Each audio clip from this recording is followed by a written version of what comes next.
listening to Playmakers Podcast. I'm your host, Jordan Blackman, and on this week's episode, we've got Ian Milham. He is the game director at Crystal Dynamics over in Redwood City. Before that, he was the creative director and art director at Redwood Shores Electronic Arts, working on games like Battlefield Hardline and, of course, the Deadspace games. And before that, he worked at LucasArts. This man knows his stuff. We talk about that stuff on this week's episode of Playmakers. So, I am very excited about this interview that I'm sharing with you today. I was excited before the interview. I was excited as soon as we recorded it. I felt that it was something special. And listening it again to prepare this intro, I had the same feeling.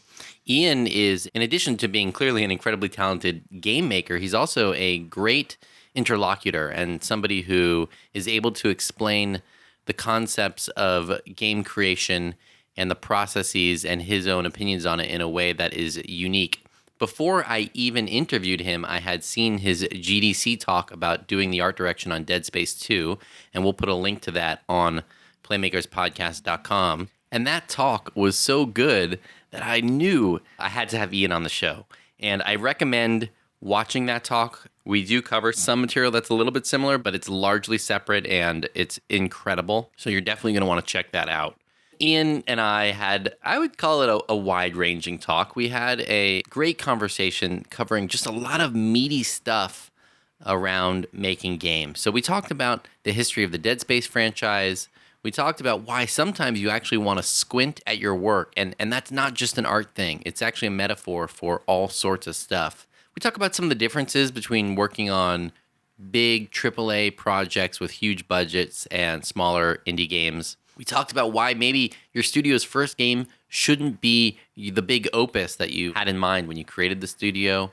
And we talk a lot about chi. Now, I know that sounds strange, but we talk about the game's chi. This is a concept Ian has, and it is well elucidated in this episode and in this interview. So what chi is, how to align it across the game.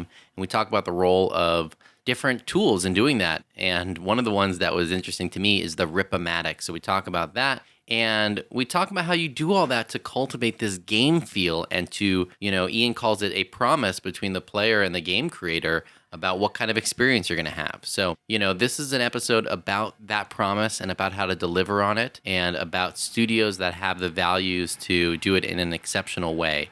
Ian was a great person to interview. I'm very excited to be sharing this week's episode. So let's dive in with Ian Milham. Ian, thank you very much for coming on the show. I'm really excited to have you here. I'm excited to be on. Glad to be here. I love Deadspace, and I loved your GDC talk. I think your approach to that work was so thorough. It was inspiring to me. Oh, thanks. I appreciate that. You work on talks like that and stuff, and I've always found them, no matter how you end up delivering them or whatever, just the act of creating one, especially in that case, right at the end of Dead Space 2, it was a good chance to sort of codify what we'd learned and how it had gone. And so in a way, I just made that talk for myself, just to sort of really think about how things had gone. But I'm happy to hear other people got some use out of it too. Well, one of the things I was curious about is kind of from Dead Space 2 to 3, where you went from there. The straight shooting idea basically is, right, we made Dead Space 1. We loved it. It was a good expression of what we wanted to do. We thought we could do better. And, it had come out at a very crowded time. It came out in October of 2008, right before like Modern Warfare and a bunch of other big heavy hitting games that fall. And so I think a lot of people found Dead Space later and it was sort of a critical hit, but not really a giant seller, although it's proven to have some good legs over time. And then we were like, oh, but if we really, let's do a great one. And so Dead Space 2, obviously we expanded and improved the formula and worked a lot on it. And it's probably my favorite game that I've made. But the sales didn't really expand that much. And in the intervening time from 2008 to 2011, games got a lot more expensive. And making games that were getting more expensive but not selling more was not an appetizing prospect to anybody. So the real challenge with 3 was, Dead Space 2 was already a 90 Metacritic. I think there's ways we could make it better, this formula, but just making it better is probably not going to, solve this problem. So we need to think about how we can evolve it. That was a big time challenge. The idea there was, well, let's see if we can. It's always a challenge with some of these straight 9 or 10 hour single player focused games. Although Dead Space 2 did have a competitive multiplayer mode. In the age of rentals and everything else, they just have some real challenges. So the idea of bringing co-op into the Dead Space universe, we thought would be actually pretty cool. The number one reason why people loved Dead Space is because it was scary. But the number one reason why people said they didn't buy it is because it's scary. And the idea of the whole co-op was, it'd be like maybe going to a scary movie with your friend. And it could sort of bring people along that way. And I actually thought the implementation of co-op in that game is pretty clever and pretty successful. So there's aspects of that I'm proud of. And I think, it was critically a lot more mixed than the other two. I think because critics over time just, they thought they had an idea of what Dead Space was, and Dead Space 3 was different than that. But, there you go. In the end, I think it has some real stuff going for it. One thing that I noticed in your GDC talk that I thought was very interesting is you talked about this quote from one of your art school professors who had said, "Squinting can replace 4 years of art school." And I kind of wrote that down. Like, that's a really interesting quote. Can you tell me a little bit more about what that means for you? Well, it means a lot. It means a lot of different things. I think, it's a good. You can kind of. In his case, he was talking about two-dimensional illustrations. I was an illustration major in school, and that's what he was talking about. And that idea was just when you squint at something, it needs to work that way. It needs to work in its bones. It needs details will not carry the day for you if your core composition, color theory, and everything else isn't successful. I think that applies for games in a lot of ways too, where we, especially as game developers, can get so caught up in implementation and the way things are being made and all these little details. But the real key is being able to squint at your game and get it. And is it strong? And so often you can also, when you squint at something, see what's wrong with it because you're taking away the superfluous details and things. And that's sort of, it's always a challenge. Because you get down really into the weeds of your game and you're working on this little texture or this beat or whatever. It behooves us all to take a step back and squint at it every once in a while and really see is it paying off at the top level. Sort of like specifically visually, if you're squinting, you can kind of like, are the colors working? Is the contrast working? Is there still something cool there? What I like about the way you express that is that it sounds like there's kind of a deeper level, like squinting, the metaphor of squinting at whatever you're doing, the story. Can you squint at the story and still have it work? Right. And if you can't, then you got a problem. This happens a lot in this particular, in the art context, right? It's because you can make fundamental compositional errors or biological errors if you're drawing a person or something. And it doesn't matter how nicely you render that skin tone or the hair. If you didn't lay out that face right, you're not going to save it. It's not going to work. And also, as you're laying in light and shape and form, you should be able to squint at it and still get it. And I think it's the same thing metaphorically with code or story or design or any of those things. It needs to work at a detail level and at a squint level. Something I wanted to ask you, I noticed that you started back at LucasArts. Is that kind of where you feel like you got, I mean, I know you did some work before that. I did work before that. So my first gig was doing art back in the sort of when the PlayStation came out in 96. That's when, CD-ROM was sort of a part of the package for the first time. And we all remember what a leap sort of Final Fantasy VII made in terms of graphical storage and that kind of thing, and being able to move around on these background paintings. So that was my first gig, was working on an RPG that was a lot like that. That was just fine. And then in November of 98, Grim Fandango came out. And it was technologically very similar, moving around a sort of relatively crude 3D character on a 2D background that had some elements cut out and stuff like that. So it kind of had a faux 3D effect. And I just loved every part of that game. I loved the vibe. I loved the originality. I loved every part of it. Talk about a product where you can squint at it and it still works. Yeah, in terms of like what an incredibly strong concept. And so I went to LucasArts about 6 months later, after Grim Fandango had come out. Unfortunately, I kind of felt like the guy who got to the party that was kind of lame, and there was a couple people at the party that were like, dude, you should have been here an hour ago. It was amazing, because right as I was getting there during that year is when Nihilistic, Infinite Machine, and Double Fine all got started by LucasArts people who had all just made stuff I loved and then decided to leave. I got there only just in time to see the bus pulling away with the LucasArts that I knew. What year was that? This is 99. And I would turn into other fabulous opportunities, and I had a great time there. It just wasn't what I thought I was joining up with.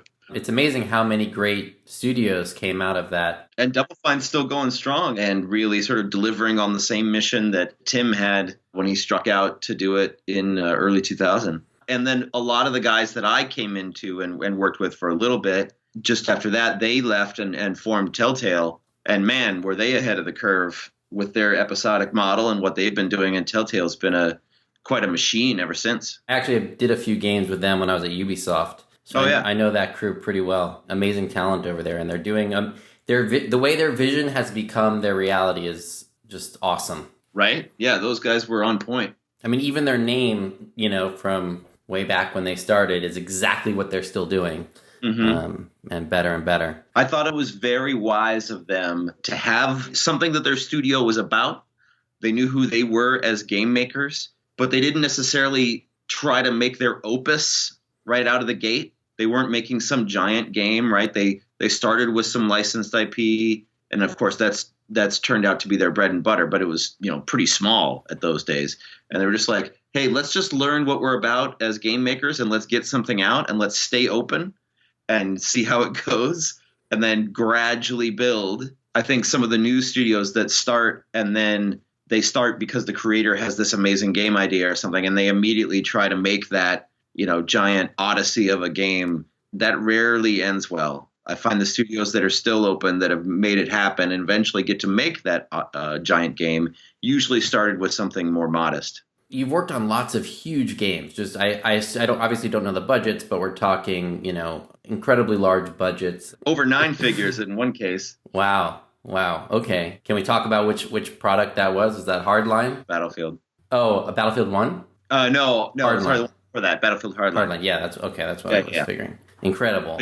But man, games are getting expensive. You retweeted, I don't remember the name of the account, but you retweeted this picture of the Battlefield 1 team. The launch party that DICE had in Sweden. Now, that was with their plus ones and stuff like that. But these days, I mean, it's not at all uncommon for AAA teams to have, the legend on GTA 5 is that they had 1,000 people. But if you count partner studios and easily if you count outsourcing, it's not at all rare to have teams in the 250, 300, 400, 500 people range. Yeah, I've seen some of the kind of huge rooms housing some of the Ubisoft teams. Yeah, and it's enormous. It's really something. How many studios pitch in simultaneously on an Assassin's Creed or something is pretty remarkable. It seems like you're someone who's just very comfortable working in that environment with those huge teams. And I'm curious, if you were, what from that process would you take if you were doing a game that was like a few $100,000 and you were doing pre-production or concept work on something like that? What do you feel like from that experience working on those huge games would apply down to those size products? Well, what I would say would be maybe the actual development wouldn't resemble so much. But one thing I can absolutely see is that when you get to a really big team or really high stakes, communication is critical. And what I mean by that is with so many people working on something, it becomes a big effort just for them all to have a really clear idea about what the thing is. Mm-hmm. The vision for it needs to be really clear, and the priorities of it need to be really clear. The metaphor that sort of comes to mind for me would be the game at that scale needs to have really good chi. The energy of it needs to be aligned. Whatever it is, to bring a recent example, I think Titanfall 2 has really great chi. You know what that game is about. The Respawn, they don't want to get too big. They are a design first and on the sticks feel first company. You can tell that that is a group of people that really agree about what they're making. How that applies at a more indie scale, I think, is good news about making an indie game is you got a lot of freedom. The bad news is you got a lot of competition. Yeah. And getting the game out itself might not be as much of a challenge, but getting it noticed sure can be. I think that sort of clear chi, that alignment, that communication, when you're an indie, it's not so much about within the team. It's more about can you get that clear communication with your audience or your potential audience? Can they look at it briefly and get like, oh, I really get what that's about. I understand that. And that's something that might appeal to me, because chances are there's going to be something like it. Unless you're really being crazy innovative, there's probably something else like it. And there's going to be competition out there. So is that vision really, really clear? So I spent, as a creative director, and a game director, that was my job. My job was to make sure that an animator in Montreal and a modeler in California and a coder in Vancouver all had a really clear idea and were bought in on what we were trying to do. And we're all really aligned. So if I was part of an indie group, I would be trying to take that same approach, that same power of like, are we crystal clear on what we are making and what we are not making? It might just be that that's being pitched or shown outside because there's only 6 of us in a room and we already know what we're making. That same idea of making sure that is really, really well defined, I think is critical no matter what scale you're working at. That makes sense, and it's actually really interesting because that, in a lot of ways, that was the story of your GDC talk as far as Deadspace 1. And when I think about that message that you're saying for kind of standing out in indies, that's always been what I think of as what's required to create an IP. Like if you want to start an IP, better to have not the greatest game, but have a really vital feel, brand, something that pops and you know exactly what it is. If you can create that, you get the opportunity to kind of continue because you're going to stand out. I think you're right. That makes a lot of sense for anyone trying to stand out in indie and mobile and in what's becoming more and more just an incredibly crowded field. And if you do have that clear, whatever you want to call it, clear energy, chi, vision. I like chi. I didn't remember that. It allows you so much because, especially the thing, what's great about an indie game is that it doesn't really have the same expectation of features that a AAA does. So you can get away with not having stuff if it makes sense that you don't have it. Right? Take the Stanley Parable. That game is great because its tone, its visuals, it hardly has anything in terms of mechanics. Mm-hmm. But you're totally fine with that because it's exactly in line with the experience that you heard about and bought. And so the fact that you can't do much in that game, but sort of like walk around and interact with things, you don't mind because that's exactly the tone and vibe and the energy of that thing is very, very aligned. One of the things that can be frustrating about AAA is that you really aren't afforded that. At that scale, your game needs to appeal to everyone on planet Earth, and it becomes a little bit of a features shopping list where it has to have this and it has to have that, no matter what your sort of perspective or alignment or vision for the game is. If you don't supply an answer as a game maker, if you don't supply a vision to your customer or to your teammates, they'll fall back on other metrics, like what features does it have? Yeah, I don't know. They'll do reports on what the frame rate is rather than how did that game make them feel. But if you do have a really clear and compelling vision that is aligned all the way through, the features that you don't have, no one will mind because they get it intuitively why it's not in there because it's not appropriate for the vision that you've communicated to them. What kinds of things do you do to communicate that vision to these large teams? I know there's kind of the famous story of Tim Schafer making the social network for the characters in Psychonauts, or I've had guests talk about making the box art. I think that might also be a thing that they've done at Double Fine before they even do before they complete or start development. It's really whatever you can do at the time over and over again, and it sort of develops. So I've done a lot of ripomatics. And depending, so like just taking clips from movies and creating something. Usually I prefer, rather than trying to create like a fake movie trailer out of stuff, just create little example experiences that kind of hit a tone or hit a vibe specifically early on. With those things, you can't really control how they look, right? Because you're just sourcing from found footage. Although a couple of times I have shot new footage just to kind of intercut with existing DVD stuff to kind of give a overall tone and feeling. And those can be really helpful. They can be misleading. And a lot of times, if you do it wrong, people just end up playing sort of spot the movie. They want to feel clever. So they go, oh, that's from Mission Impossible, or that's from that. So you have to kind of be a little bit careful about it. But I've done that a lot. I've never done or seen one of those. So what you're saying is you take clips from different movies and splice them together. Are you creating a story, or is it just a feel? It depends. So usually you can't, because you don't have you can't use like just one movie, because then it doesn't really work if people think you're doing the movie. And you That's can't just really a straight rip. And recognizable actors are distracting. So it kind of you are just grabbing shots and using new music and doing whatever to kind of give a generalized tone. Deadspace was relatively easy to do because there's a lot of spaceship movies and sci-fi business that you can use from a lot of things. So we cut one together out of, I think there was, lots of like Solaris and I think the new one or the old one? The old one. Cool. And a bunch of other Sunshine and a bunch of other things, just trying to kind of get stuff together that kind of gave a general impression of what we were going to do.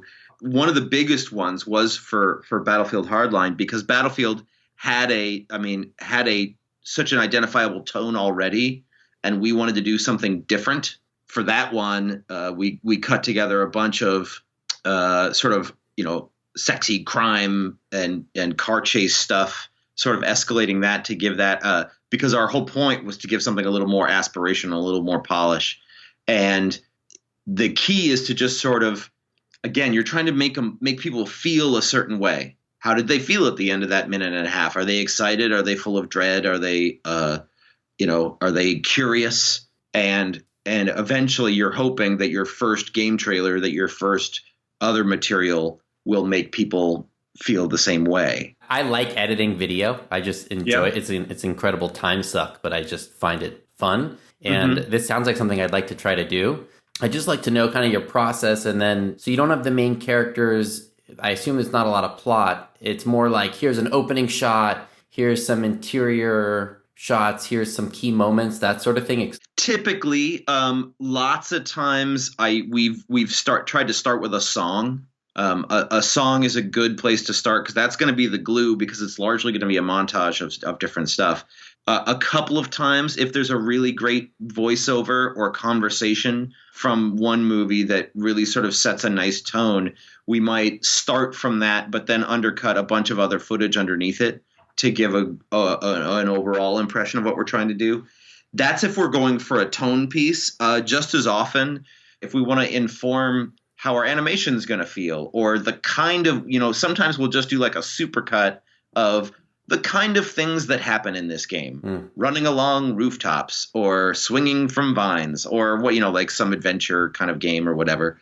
You might do it that way instead. The tricky part is to really kind of have an understanding audience, because I've done these before. People from the marketing might get in and look at it and go like, I don't, what? That wasn't in, let's say you're making a space Western, like let's say you're making some sort of adventure that happens in space, but you don't yet necessarily use movies from space, because you're really going for the tone and the vibe and the feeling of it rather than the literal images. Right. That can confuse people if they aren't kind of people of imagination and fluency with this kind of thing. But you asked about process.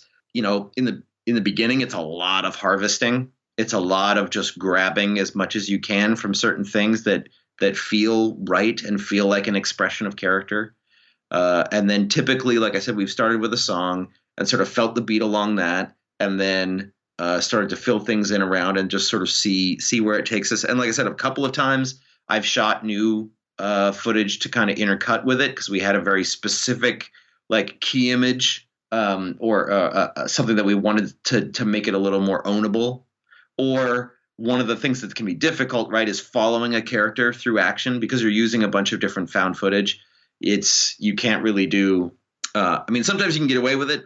Maybe if you are, I haven't ever done this, but I could see maybe someone with a huge filmography like Tom Cruise. You could intercut like Tom Cruise movies or something, but for the most part, you can't do that.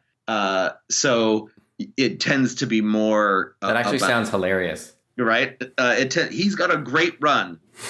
He's easily the best runner in Hollywood, always has been. And then you sort of, you just sort of go from there to cut something together. And it's really just a conversation starter. Hopefully with the team or whoever you're communicating with, you're like, well, this is sort of the ballpark of what we want it to be overall. And how does that make you feel? And someone might go, oh man, that's a little darker than I thought, or that's a little, one of the key learnings from the Deadspace ones that we did is that it was pretty slow.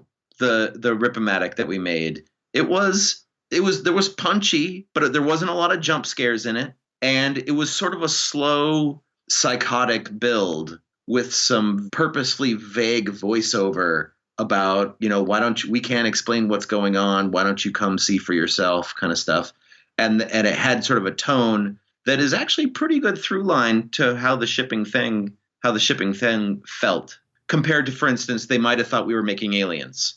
Right. There was going to be Space Marines in it, and it was going to be machine guns and stuff. But from the beginning, the Rip-O-Matic helped establish, no, this is going to be a game where you actually kind of walk a lot. Yeah, and then that kind of gives you some of that chi. Right. But then, for instance, one of the core things about the mechanics of Dead Space is that, right, it's a game with long enemy interactions. Like you're not fighting 8 dudes simultaneously, at least very rarely, that all sort of drop with one shot. It's about having a long combat relationship with a powerful thing that's approaching you slowly. And you have to do fine motor movement. You got to get it in the elbow. You got to get it in the other elbow. You got to get it in the leg. Right. Which contrasts nicely with Fear. Right. And, this, because also in Fear, people have a hard time doing fine motor movement. In Fear. Mm-hmm. And the analogy that we used a lot for Dead Space combat is it's when the person is getting chased and they get to their car and they have to get their car keys in the door and they're like, right. They're trying to get the car started, and it's that. So we would literally use a clip of somebody, like fine little things, like someone trying to get their keys in the lock or whatever. Even though that could be like from Friday the 13th or something, it's not on a spaceship at all. But the emotional truth of it was applicable. Although from what I remember, it's been a while, but I remember in Dead Space, you think you've got the monster, but then they're still alive. It's like you finally get the key in, and then there's another lock. Yes, that's true. Before we go, I wanted to ask you a little bit about the transition from working as an art director to a game director. What do you think has served you really well from working as an art director, and how have you had to adapt or change? I think just like anybody who makes a transition from someone who has a work product, who makes something, and that thing does most of the talking to them, as you transition to direction, it's really about achieving through others. So that's the natural transition that anybody has made. And the role changes quite a bit through production. In the beginning, you might be making a lot of stuff, but as the team gets bigger, I've always found that directors are best served by being at other people's desks and making other people more efficient and better, and not really making things themselves. I mean, really, what does anybody on a game team want? They want to be given, one metaphor I like is they want to be given a road, not railroad tracks. Right, they want to have some restrictions and a goal, but they don't want to have like it literally controlled. They don't want to be just used as hands. They want to contribute to the whole thing. So they want a target to shoot at. They want feedback along the way that they are in fact going towards the target, and then they don't want to have to do it over. So they don't want you to change your mind. Now you do change your mind sometimes, but you have to kind of own that that's your problem. And so as an art director, I was mostly, my job, right, was to help establish in the early times a vision and a look for how this thing was going to look on screen, and how it was going to communicate what was important about the gameplay and the mood and the tone, and working with the other departments and negotiating with the other departments. I think that's a big sort of misconception about being an art director. I found more than half my time was with non-artists. it was working with the engineers and the designers to make sure that art's needs were represented with them, and that their needs could, is there something that art could be taking advantage of to deliver something even better. But it was mostly a communication job. And then as people are creating work, capitalizing on wins, when somebody on the team makes something incredible, making sure that the rest of the team hears about it and learns from it and maybe changes their plans based on it, and so on and so forth. And I actually haven't found it to be that different between art direction and game direction, just scale, but it's the same ideas of, how giving people a playground to work in and having a nice target. And then as things develop, staying flexible and excited and communicative around the whole team, so they can get those things they want. They have a target to shoot for, and they don't have to redo it because there's not enough time for that. Do you have a way when you're kind of at someone's desk working with them? Do you have like a ton of reference on a server somewhere or on your phone, things that you're bringing up regularly to kind of realign chi as you're working with people? It depends. Hopefully, you've assembled quite a lot of that in pre-production. So yes, there are vast folders full of images, and then it can be all kinds of different stuff. It can be the tone from some movie or that kind of stuff. Or a lot of times I find the best reference or alignment for chi is just real world. That way you're not really being derivative of some other creative work necessarily. But if you talk about the way certain activities feel or the way certain experiences we've had and that we're trying to translate, like I was talking the other day, I don't think this is a spoiler or anything, about searching and discovery and how, when you go to the beach and there's that old guy with the metal detector and he's got the earphones on and he's sort of walking around naked. with the metal detector. And well, that's the thing is you make fun of that guy, but you're also watching him. You're also a little bit jealous. Like there's a primal curiosity going on there. And so, we might talk about things like that. And that's the kind of stuff you're doing during pre-production. And then what I find, then it's a matter of when you're talking about actual production, then you want to be as concrete as possible. There's certainly a lot of exploration still to do, but to the point where I'm a big fan of early on getting paintings done that are basically screenshots that everybody agrees. If it looks like this when we're done, are we good? And we will do paintings that are graphically real to whatever our look is, and scrub them on the screen right on top of the live scene, because we'll capture it from a camera in the game, paint over it until it's really tight and everybody really works on it. And then we aim towards that specifically. And then rather than reference and touchstones in a broad creative sense, my job is to just focus on what can we get done right now? What's the most important thing right now that gets us on the way to that? I find so often artists and designers, they see all the problems broadly and they're like, oh, we got to do A, B, C, and D, and we got to do this, and we got to add that. And a lot of my job comes down to, all right, cool, you're not wrong, but how about for right now, let's just get A. Let's just get this one part.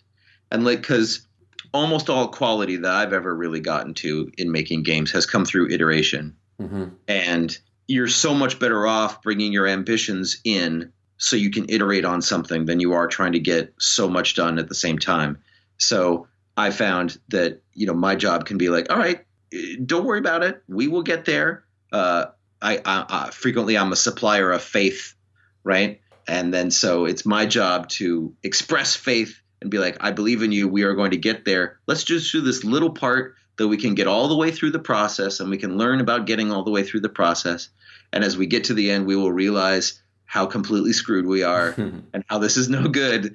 But then we'll go through the process again and we'll be a little less screwed, and we'll kind of keep on going there. I actually found broadly that's what the role of director ends up being a lot, because as anybody working on a game by themselves or with 500 people knows, games look like crap for a long, long time, and then they all of a sudden kind of look good, and they don't make their own case for existing until pretty deep into it. And so a director's job in the beginning is to sort of draw the treasure map for everybody about, hey, this is going to be great. But then it's a lot of months and maybe years of just creating faith for people that don't see it, even if they're working on it, or frequently in a big organization, creating faith outside the team. Yeah. So people will just leave the team alone long enough for the thing to actually become what you are certain it could be. Yeah, I've definitely seen how just protecting the team from disruption can be a huge benefit. Yeah, and it's a necessary thing. And the thing is, no one means ill. They're just sort of, they're doing their jobs, and they're either curious or they are or whatever, and they just can't see what the thing is going to be, or maybe no one knows yet. That's the process. That's how things just take a while.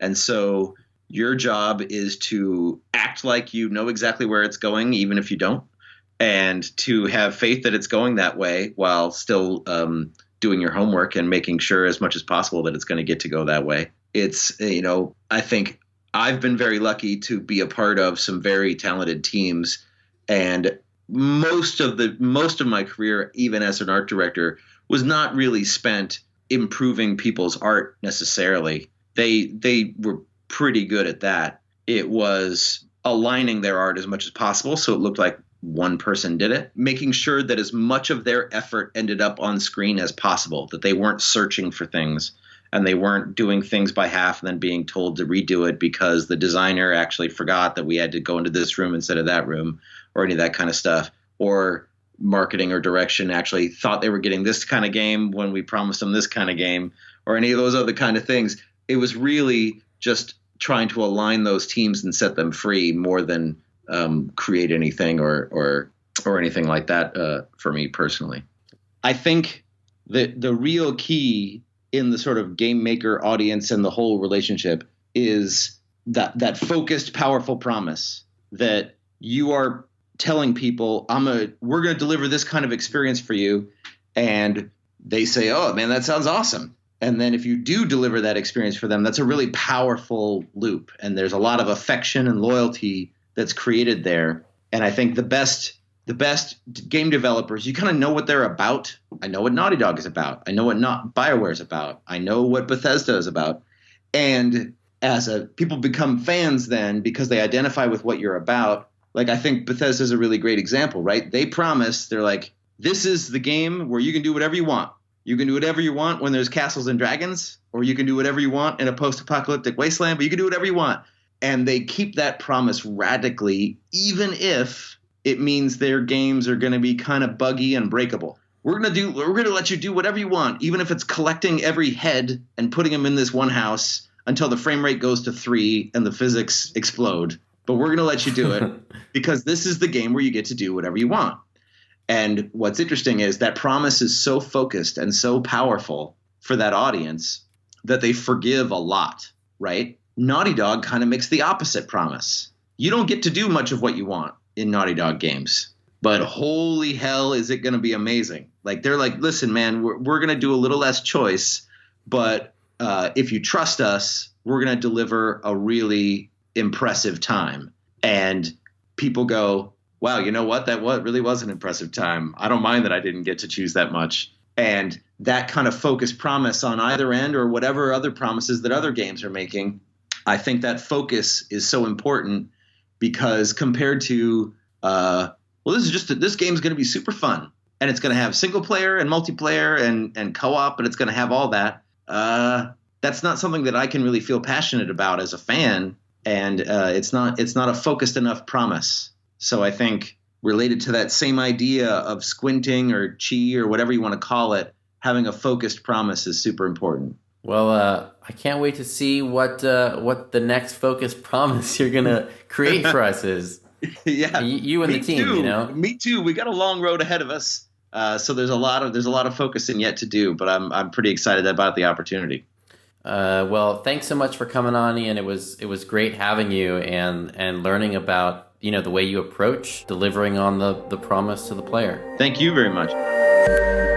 Well, that wraps it up with Ian. I think it was a fantastic interview, super valuable, lots to learn. I love this idea of a promise between a studio and its audience about what kind of experience they're going to have. And, Ian gave us a ton of tools to deliver that experience and to align the values and what he called the chi of that experience across these large teams. And I think a lot of this stuff would work on small and medium-sized teams as well. And that covers, 99% of games. It's very rare that there's just one person making a game that, for every Stardew Valley, there's everything else that's ever been made. As I'm doing more and more of these interviews, there are resonances that come up. There are things that appear over and over again. The importance of the team, the importance of all boats rising together, of making sure that your team is working well as a unit shows up over and over again. The greats, they don't make it just about themselves, they make it about their team. It is the team that makes the game great. It is the team that fulfills the promise. And what can you do for your team today? That's my question that I'm going to leave you with. But before I leave you, I do want to ask you, if you're getting something out of the show, if you're enjoying these interviews, if you've listened to a few episodes and you find them useful and enjoyable, please do support the show. You can do that by rating us and reviewing us on iTunes. Those reviews are how we get noticed by more people and get a larger audience, which helps keep the show going. So I would very much appreciate it if you would head over to iTunes and write a review. If you don't listen on iTunes, if you listen on Google Play or Stitcher, we're on all those platforms and you can leave us a review there as well. That's it for this week. I'm looking forward to seeing you on the next episode of Playmakers.